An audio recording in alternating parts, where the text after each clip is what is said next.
ॐ अज्ञानतिमिरान्धस्य ज्ञानञ्जनशलाकया चक्षुरुन्मिलितं येन तस्मै श्रीगुरुवे नमः। हरे कृष्ण। भगवद गीता अध्याय 11वां विराट रूप और श्लोक संख्या 5।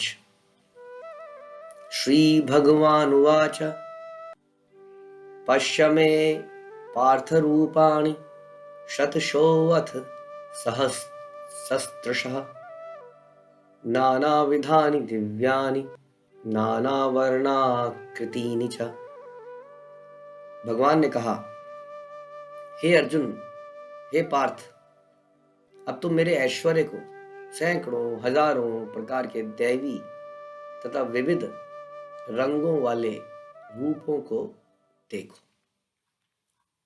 तो अर्जुन ने कुछ प्रश्न पूछे, जैसे हम पिछले कुछ लोगों से देख रहे हैं कि भगवान के विराट रूप को देखने की इच्छा जाहिर करी और साथ में ये भी बोला कि मैं आपके ओरिजिनल स्वरूप को तो देख रहा हूँ, बट मुझे आपके विराट रूप को देखने की इच्छा है। किस तरह से आप संसार की हर वस्तु में व्याप्त हो जाते हो। क्या मैं इसको देख सकता हूँ? क्या मेरे पास एलिजिबिलिटी है? तो यदि नहीं तो मुझे एलिजिबिलिटी मुझे प्रोवाइड करें, मुझे वो शक्ति दें, मैं आपको देख सकूं, अगर आपको लगता है तो कि मैं उचित व्यक्ति हूँ। तो उन्होंने बड़े विनम्रता से कहा कि आई एम नॉट एंटाइटल्ड, मैं एक निम्न व्यक्ति हूँ, लेकिन यदि आपको ठीक लगे तो मेरे पर कृपा कीजिए। और उसके बाद में भगवान यहाँ पर आज शुरू करते हैं अपना आंसर, और शुरू में ही बोलते हैं, हे अर्जुन, हे पार्थ। पार्थ शब्द जो है उनकी माता से रिलेटेड है, प्रथा, जो कि कुंती महारानी का एक नाम है। तो इससे ये साफ साफ दिखता है कि भगवान निजी नाम ले रहे हैं।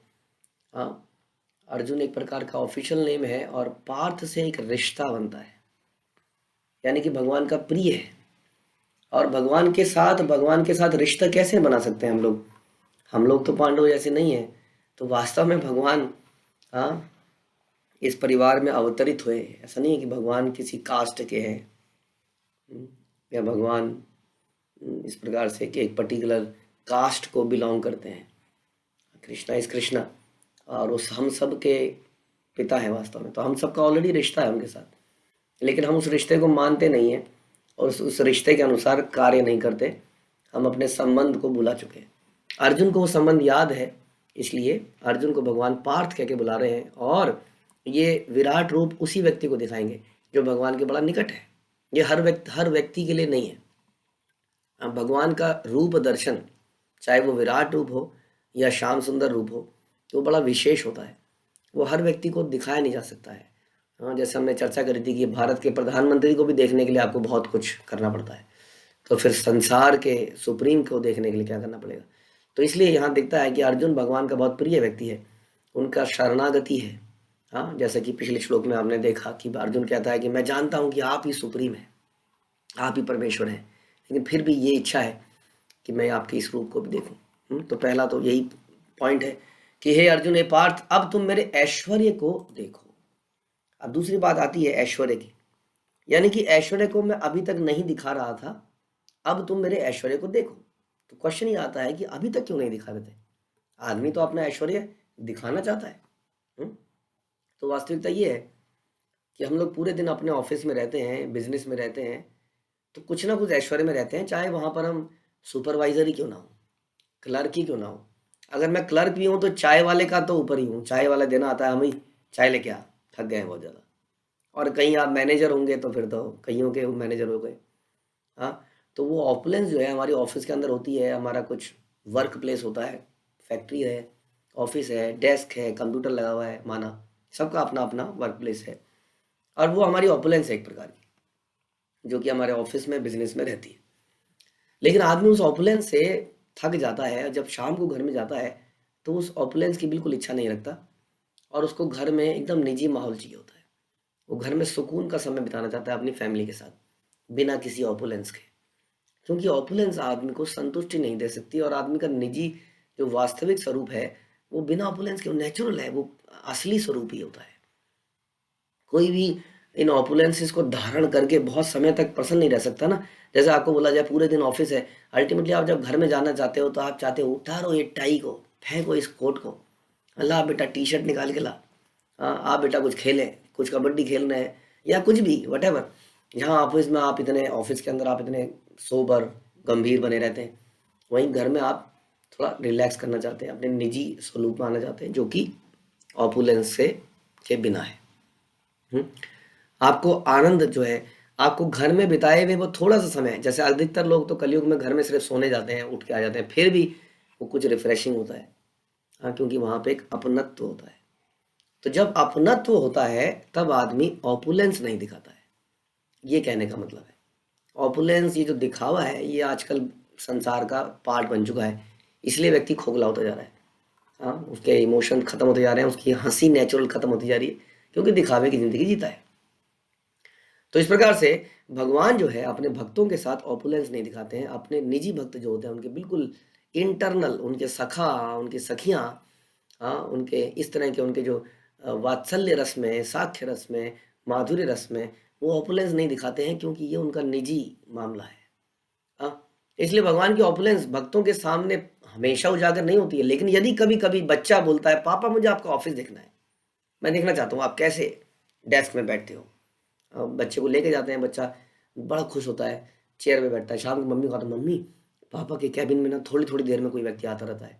हाँ, कभी यहाँ फ़ोन पे है, कभी वहाँ फ़ोन पे है, कभी किसी को डांटते हुए भी देखा मैंने, पूरी बात बताता है वो। तो इस तरह से कई बार बच्चे के अंदर ये इच्छा हो सकती है कि मैं आपका उस ऑपुलेंस को देखना है, लेकिन हमेशा नहीं। पापा बहुत बहुत हो गया, आप ऑफिस को घर में लेके मत आओ। ज़्यादा ऑफिस ऑफिस करने लगेंगे पिताजी तो घर में पत्नी भी बोल देगी, अब ये आप सब कुछ ऑफिस में छोड़ के आओ, यहाँ पर तो घर की तरह रहो।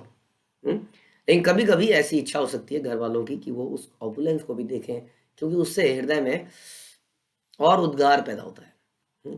तो उसी तरह से अर्जुन यहाँ पर उसी तरह से बोलते हैं कि मुझे वो वाला भी तो रूप दिखाओ। तो भगवान कह रहे हैं तुम मेरे ऐश्वर्य को देखो, क्योंकि तुम्हारे लिए ऐश्वर्य है नहीं वास्तव में। प्रभुपाद भी बड़ा क्लियरली लिख रहे हैं इसके परपट में। प्रभुपाद कह रहे हैं कि ये जो कृष्ण का रूप है ये स्थायी रूप नहीं है।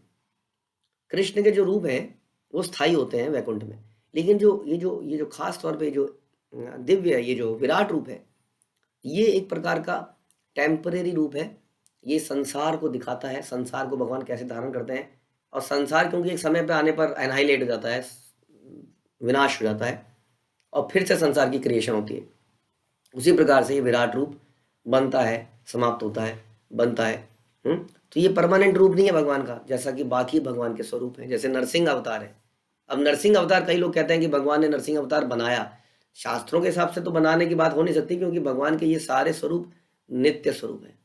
वामन रूप क्या है? नित्य स्वरूप। ये नित्य स्वरूप है, नित्य वैकुंठ में, कभी कभी संसार में लीला के लिए आते हैं। लेकिन जो विराट रूप है ये भगवान का नित्य रूप नहीं है। This is not one of them. तो ये टेम्परेरी। हम बता रहे प्रभुपाद कि विश्व रूप देखने के लिए एक भक्त कभी भी इच्छुक नहीं होता है, ध्यान रखिए। हाँ, क्योंकि भक्त भगवान के साथ इंटरनली एसोसिएट होता है। जैसे मैंने चर्चा करी थी एक बच्चे की, एक पत्नी की, घर वालों की। हाँ, उसको पसंद क्या आता है, इसलिए हमारा उद्देश्य ये होना चाहिए, अगर अभी तक नहीं था तो भी हमें इस उद्देश्य को बनाना है। हाँ, कि we are aspiring for Krishna Shyam Sundar, जो कि उनका ओरिजिनल स्वरूप है, जिसमें ऑपुलेंस दिखती नहीं है। ऑपुलेंस है तो सारी उन्हीं के अंदर ही, लेकिन वो प्रदर्शित नहीं है। वो प्रदर्शित होती है बांसुरी के माध्यम से, छोटे मोटे गेम्स के माध्यम से, गौचारण के माध्यम से, नृत्य के माध्यम से, साथ में प्रसाद पाने के माध्यम से, खेलने कूदने के माध्यम से। तो इस प्रकार का भगवान का ओरिजिनल स्वरूप है, जो कि कृष्ण अर्जुन के सामने वास्तविक रूप में खड़े थे। तो भगवान कहते हैं अब तुम मेरे ऐश्वर्य को भी देखो, क्योंकि तुमने इसकी डिजायर करी है, तो मेरे उस ऑफिशियल रूप को भी देख लो, जिससे मैं सारे संसार को धारण करता हूँ। तो उस अब तुम ऐश्वर्य को, तो हमने ये चर्चा करी कि ऐश्वर्य जो है बीच बीच में प्रदर्शित किया जाता है भक्तों की डिमांड पर, उनके उद्गार को और बढ़ाने के लिए। इसलिए श्रीमद् भागवत में हम पढ़ते हैं भगवान की अनंत कथाएं। तो श्रीमद् भागवत में पहले 2 कैंटो और तीसरे कैंटो का भी कुछ पार्ट तो भगवान की कई सारी क्रिएशन एंड ऑल शक्तियों के बारे में चर्चा करता है, ताकि हमारे हृदय में भी उद्गार पैदा हो सके, हम समझ सकें कि क्रिएशन कैसे करते हैं भगवान। और बाद में जैसे जैसे हम आगे जाते हैं तो भगवान की दिव्य लीलाएं शुरू होती हैं। और 10वें स्कंद में तो खास तौर पर भगवान की सारे वृंदावन पास टाइम्स को हम सुनते हैं। लेकिन जरूरी है कि हम ये भी समझें कि भगवान की शक्तियां किस प्रकार काम करती हैं। तो कहते हैं सैकड़ों हजारों प्रकार के दैवीय तथा विविध रंगों वाले रूपों को तुम देखो। अब बता रहे हैं कि विविध रंगों वाले। अब भगवान भी जब अवतार लेते हैं तो अलग अलग रंगों में लेते हैं। कभी हंसा अवतार लेते हैं सफ़ेद में, कभी पीत वर्ण धारण करते हैं गौरांग महाप्रभु के रूप में। इस प्रकार से भगवान अलग-अलग रंग, अलग-अलग, जैसे राम लेते हैं ग्रीनिश कलर में। तो इस प्रकार से, लेकिन जो भगवान का कॉम्प्लेक्शन है, जो ओरिजिनल, वो कौन सा है? वो है like a new monsoon cloud. जैसे मानसून के बादल आते हैं, blackish and greyish and bluish mix, उसको, उस कलर को हम लोग कई बार काला बोल देते हैं। तो exactly it is not black, क्योंकि संसार में कैसे कोई भगवान के कलर को पेंट कर सकता है, इसलिए हम लोग उसको शाम, शाम का मतलब हम काला बोल देते हैं। That is not exactly black. तो वो भगवान का कौन सा है? स्थाई रूप है, स्थाई रंग है, स्थाई कलर है, जिसमें गोपियाँ उनसे अट्रैक्ट होती हैं, उनके सखाएँ, सखा उनके साथ रहते हैं, वो भगवान। लेकिन यहाँ पर इस रूप के अंदर बोलते हैं अर्जुन, तुम क्या देखोगे? विभिन्न रंगों वाले रूप को देखोगे, अलग अलग विभूतियाँ, अलग अलग चीज़ें दिखेंगी, जिसकी डिटेलिंग आगे। अभी ध्यान रखिए, ये रूप अभी दिखना शुरू नहीं हुआ है, क्योंकि अभी तो अर्जुन को दिव्य चक्षु भी नहीं मिले हैं। आगे कुछ लोगों को बोलने के बाद भगवान उसको शक्ति प्रदान करेंगे, उसके बाद रूप को दिखाएंगे। अभी केवल बता रहे हैं कि तुम मेरे ऐसे रूप को देखोगे। हाँ, तो तुम मेरे ऐश्वर्य को देखो, मेरे सैकड़ों हजारों प्रकार के दैवीय विविध रंगों वाले रूप को तुम देखोगे, तो be ready for it now. तो प्रभुपाद कह रहे हैं कि अर्जुन कृष्ण के विश्व रूप का दर्शनाभिलाषी था, जो दिव्य होकर भी दृश्य जगत के लाभार्थ प्रकट होता है। दिव्य है, दिव्य मतलब हो गया ट्रांसीडेंटल, यानी कि जो हमारे इन इंद्रियों से पकड़ा ना जा सके, लेकिन फिर भी संसार में प्रकट होता है हम लोगों के लाभ के लिए। और अभी भी हम इस रूप का दर्शन कर पा रहे हैं भगवत गीता के माध्यम से। फलतावश प्रकृति के अस्थायी काल द्वारा प्रभावित है। तो ये जो काल है, समय, यस्टरडे, टुडे एंड टुमारो, ये इस संसार में होता है, भगवान के धाम में नहीं होता है। तो इस काल की वजह से इस संसार की हर चीज प्रभावित होती है।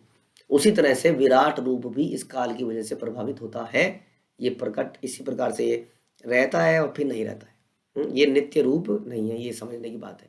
और अर्जुन को इसलिए दिखाया गया क्योंकि अर्जुन की ऐसी इच्छा थी। अर्जुन भगवान का बहुत प्रिय मित्र था और बहुत प्रिय शिष्य बन गया था इस गीता में, इसलिए उस रूप को दिखाया जा रहा है, ताकि हम लोग भी इसको समझ सकें कि भगवान की ऑपुलेंस वास्तव में क्या है। क्योंकि लोग समझ नहीं पाते हैं और कृष्ण को एक साधारण सा चोरी करने वाला बालक समझ लेते हैं। इसलिए बड़ा इंपॉर्टेंट है इस चैप्टर को पढ़ना, इसको समझना कि हु इज कृष्ण। हरे कृष्णा। श्रील प्रभुपाद की जय, भगवद गीता की जय।